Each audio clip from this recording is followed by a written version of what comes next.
Félix a-t-il annulé la discussion sur la loi référendaire, comme certaines sources sont en train de le dire, vrai ou faux? Bonjour, bonsoir. Nous vous saluons de partout où vous êtes en train de nous suivre. Nous, c'est Analysons Congo. Aujourd'hui, nous sommes les 14 du mois de juin 2026. Nous venons encore une seconde fois vers vous pour essayer d'analyser ensemble, parler et discuter avec vous. Si c'est votre première fois de nous suivre sur Analysons Congo, nous vous demandons de liker, de partager et surtout rester connectés avec nous. Laissez-nous votre commentaire, un commentaire positif, partagez, merci, car c'est grâce à vous que nous allons atteindre nos 100K. Aidez-nous à les obtenir sur YouTube. Alors, nous sommes au 3e jour après les manifestations du 12, au 2e jour plutôt. Et beaucoup de choses s'est dit et beaucoup de choses se passent.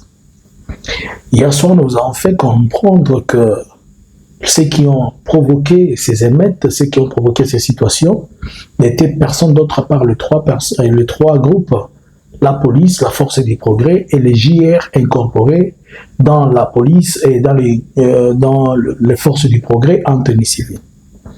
Mais alors, une information circule selon laquelle Félix a ordonné l'annulation de la discussion sur les lois référendaires au niveau du Parlement, au niveau du Sénat. Vrai ou faux? Ça peut être vrai ou faux.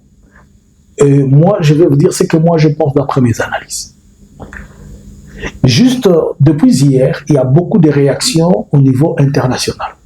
Vous devez d'abord savoir, avant ces manifestations, les États-Unis, via d'autres canaux, ils ont envoyé à Félix le message lui disant clairement de ne pas changer la Constitution et de ne pas toucher à ça.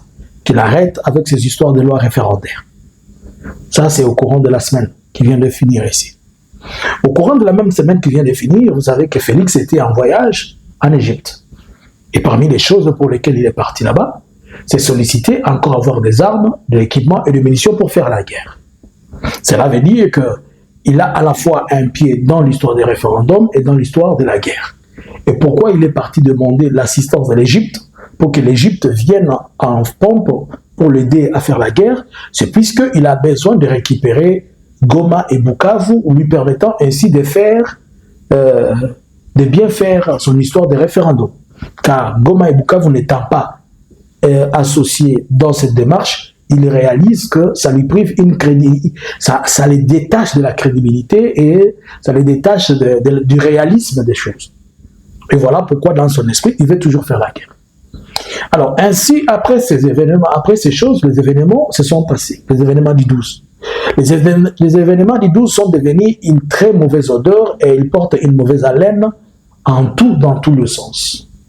Parce que certaines personnes qui pensaient jusque-là que la population congolaise montait, ou bien ce que la population congolaise disait n'était pas vrai, ils ont réalisé maintenant que Félix, réellement, c'est un dictateur. Et par ailleurs, vous savez aussi que la communauté internationale ne peut rien faire tant que les autochtones et la population locale elle-même n'a pas encore fait quelque chose. C'était difficile pour que la communauté internationale se prononce ou bien qu'elle dise quoi que ce soit si nous-mêmes, les Congolais, on n'a rien fait. C'est pourquoi, à la fois, on lui met des pressions puisque l'AFC fait quelque chose, mais Félix était toujours en train de pointer du doigt l'AFC comme étant une histoire rwandaise et qu'elle n'avait pas la légitimité d'être, car selon lui, Félix, il disait, regardez, à l'interne, il n'y a rien, tout le monde est calme. Mais maintenant que l'opposition politique va se mettre à manifester, et l'opposition politique, des tendances qui sont confondues, ce n'est pas seulement Fayoulou, ce n'est pas seulement Sessanga, mais de gens tels que Matata Mpogno, qui ont aussi un pied dans Sauvo la RDC, cela revient à être un message fort, pour dire que ça démontre que c'est l'ensemble du peuple congolais qui n'est pas d'accord avec. Et surtout qu'à la veille de ces manifestations, il y avait déjà un document rédigé par l'ancien président de la République, Joseph Kabila Kabange, qui est venu appuyer ce que le C64 faisait. Cela démontrait qu'à la fois la pensée de Joseph Kabila, la pensée de C64, elles convergent tous sur la pensée unique de la population congolaise qui ne veut pas du changement de la Constitution. Alors là, on ne va plus dire que non, c'est le Rwanda, on ne va plus dire que c'est Kabila, mais on comprend maintenant que c'est la population congolaise qui est contre ça. Et le message étant consommé ici, c'est comme ça que certaines personnes, ils se sont dit, il est vraiment temps pour que nous puissions nous rétracter, afin qu'on ne puisse pas demain nous faire imputer ces choses. Le ministre des Affaires étrangères de la Belgique, Maxime Prévost, il a réagi et dans son tweet et dans le message que la Belgique a écrit, il réplique et dit quelque chose d'important. Il y a une mort d'homme. Ça, d'abord, c'est trop important. Et on accuse que le mort sont subvenus puisqu'il y a des provocations de la part du gouvernement pour une marche qui était aussi pacifique, qui n'avait rien à voir avec des troubles. Par ailleurs, Human Rights Watch aussi a fait son rapport, et dans le rapport circonstanciel de Human Rights Watch, il est stipulé et écrit qu'il y a eu de morts. Alors que dans les communiqués du gouvernement, Mouyaya dans son communiqué, il est en train de parler de plusieurs morts, plusieurs blessés, sans pour autant faire mention de morts. Alors vous trouvez que maintenant, les ONG ont un rapport concret, les chancelleries ont un autre rapport, et le gouvernement qui se cache derrière les événements, alors que tout est noir sur blanc. Alors c'est dans cette optique-là que Félix peut vouloir jouer à une malice pour dire non, c'est la loi référendaire qui pousse ces choses, alors il va mettre un pot, il peut dire. Je ne confirme pas, je dis, c'est une rumeur qui est en train de se faire parler, mais moi, je me permets d'analyser, comprendre où est-ce que ces gens veulent amener, quelle est la pensée qui est derrière ça. Félix, vu que le feu s'allume de partout, il va chercher à faire semblant de vous montrer que non, il a suspendu cette chose. Voilà pourquoi même hier, il a profité, je vous ai dit, comme quoi hier il était en fête. Et si vous regardez, le mobile est la raison pour laquelle il s'est permis de fêter hier, c'est juste, il veut communiquer, dire que tout est sous contrôle, il n'y a pas de tension, tout se passe bien. Voilà moi le président, je vous montre que ça se passe bien. Alors qu'en réalité, en faisant cela, il transmet encore un autre message aux décideurs pour trouver que cet homme est tellement irresponsable, irréfléchi, ce n'est pas une personne qu'il faut à la place qu'il faut. Il a des corps qui gisent encore dans le tiroir de morgue de chez lui. Il y a des personnes blessées, mais lui se permet de festoyer. D'ailleurs, entre parenthèses, il paraît que Kofi et Fally, ça n'a pas marché et que Kofi a été quelque part interpellé à la CNS. Je ne sais pas s'il y est encore, s'il a été libéré, mais il est possible qu'il n'a pas voulu se retrouver sur le même piste, aussi le même plateau que son fils avec qui il s'est fait des disputes. Les gens tels que Ouera y étaient, les Fally y étaient, le consort et consort et consort. Alors, je reviens à l'analyse qu'ils sont en train de faire. Maintenant, pourquoi Félix peut ordonner, si c'est vrai, pourquoi il peut le faire, demander à ce qu'il fasse semblant pour dire qu'on stoppe l'examen ou bien la discussion sur le droit référendaire? C'est pour faire temporiser le pression qu'il y a. Vous vous rappelez de chaque fois que lorsque l'AFC Barème 23 avançait et que ça créait des tensions tellement grandes, Félix revenait et dire non, je suis d'accord, on va aller négocier. Pour gagner du temps et faire descendre le feu et empêcher que le média n'écrit à son nom. Et c'est dans cette optique qu'il peut faire ces choses.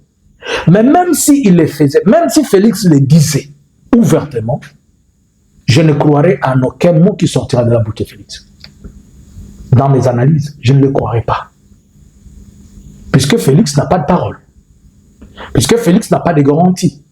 Puisque Félix ne sait pas respecter les verbes.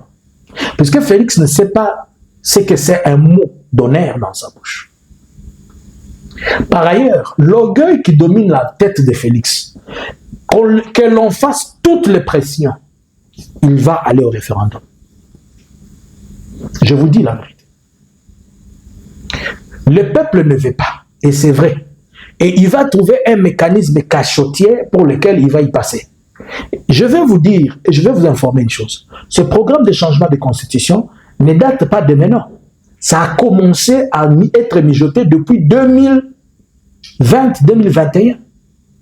Ils avaient déjà ça. Et pour le faire, ce n'est même pas question de l'avancée de l'AFC. Ils avaient prévu, dans leur bureau, d'aller amener aux Américains le minerai et que les Américains les laissent changer la constitution pour que Félix reste longtemps au pouvoir.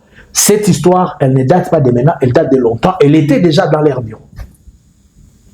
Alors, pourquoi Félix va chercher, même si on l'interdit à le faire? Puisque Félix a ouvert de boîtes au Pandore de plusieurs choses. C'est lui qui a aujourd'hui autorisé qu'on poursuive un ancien président. Donc, étant aussi un ancien président, il n'y a plus rien qui va empêcher qu'il soit poursuivi s'il n'est plus président. C'est lui qui a permis qu'on soupçonne et que l'on traque tout le monde et que l'on fasse des sanctions. Alors que l'on sait que dans laps de temps, il a fait autant de bêtises. Et voilà des morts qui sont aussi comptés sur lui. C'est dans cette optique-là qu'il ne peut pas se permettre de ne pas faire le référendum.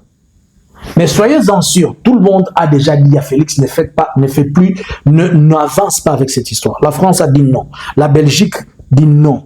Les États-Unis disent non. Tout le monde lui fait comprendre qu'il doit respecter la Constitution. Mais lui, il veut passer par le roi référendum, par sa référendum. Avec quoi? Avec son machin de Kadima. Et voilà, s'il arrivait à y passer avec Kadima, ça va être une bonne chose, puisque pas seulement que Félix va faire amener une nouvelle constitution, mais il sera reconnu comme illégitime dans tous les sens. Et étant illégitime dans tous les sens, tout le monde qui le prenait avec légitimité va le lui ravir. Et ce qu'on disait, ne faites pas ceci puisqu'il y a un président légitime, ils seront obligés de faire tout ce qu'ils veulent puisqu'il y aura la légitimité en face. Imaginez-vous que s'il le fait et que l'AFC déclare l'indépendance, l'AFC va dire nous devons aller libérer nos frères qui sont sous les jougs de l'autre côté. Qui va leur interdire pour leur dire qu'il y a un président légitime là-bas?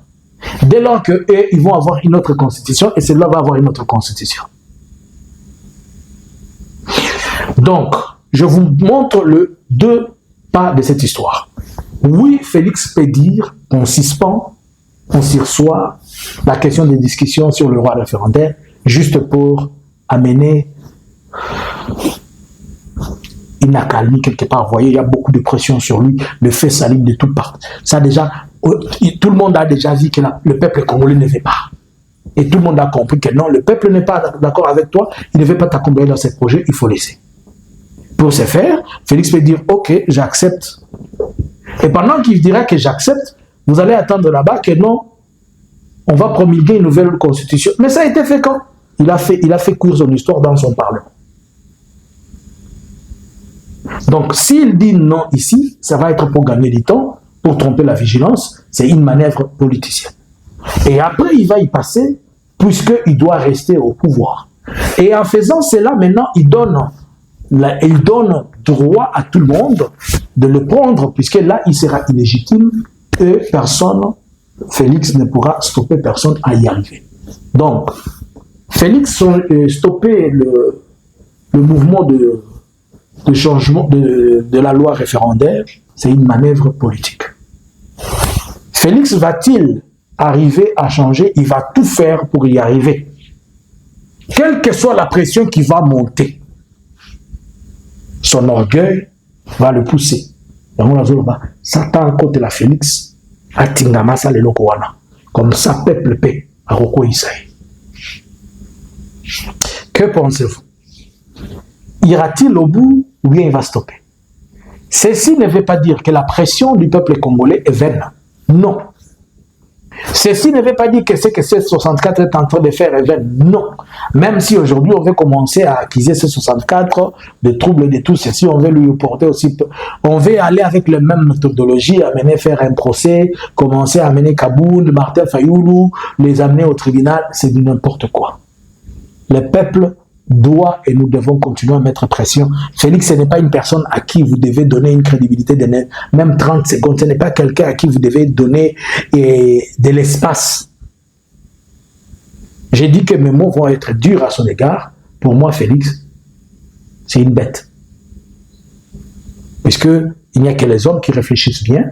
Mais quand un homme ne réfléchit plus bien, il devient un animal. Et un animal, tout animal est une bête. Il n'a plus le sens d'être humain. Il fait toujours ce qui n'est pas censé être fait. Alors, selon vous, va-t-il arriver à changer cette constitution? Va-t-il arriver avec son histoire de référendum? Ou bien il va faire semblant de faire annuler le référendum pour gagner du temps? À vous les claviers. Bonjour, bonsoir. Analysins Congo subscribers.